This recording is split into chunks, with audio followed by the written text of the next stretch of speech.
অল্প অল্প হালকা হালকা করে নাড়িয়ে দেবেন।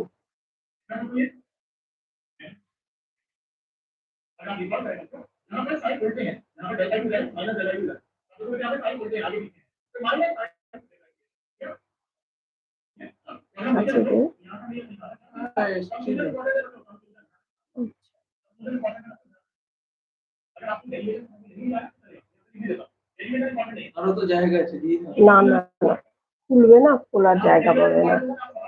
কেন দেবো, থাক না, আস্তে আস্তে করবে।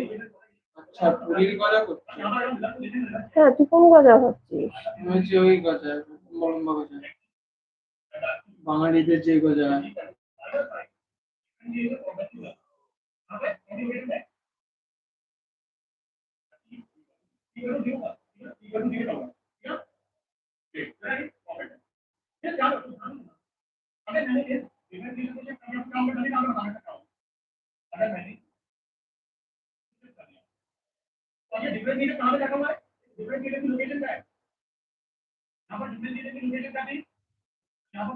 একদম লো স্টিমে ভাজতে হবে। আর যদি বাড়িয়ে দেওয়া যায় তাহলে উপরটা লাল হয়ে যাবে, ভেতরটা কাঁচাই থাকবে, ভালো লাগবে না খেতে।